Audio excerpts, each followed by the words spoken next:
अब बाख्रालाई घाँस हाल्ने समय भयो साथी हो 5:30 हुन लाग्यो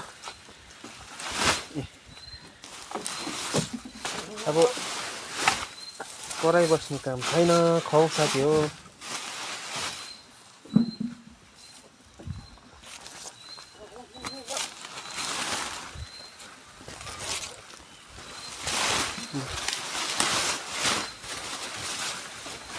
खा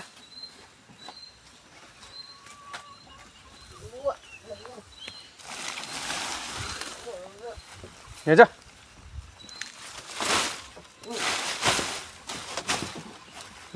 अब यस्तै छ बेलुका भएपछि चाहिँ अब यस्तै हुन्छ काम चाहिँ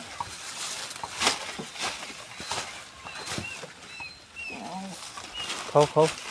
खोइ अरू छिर्नु दे मिलिजुली खानुपर्छ मिलिजुली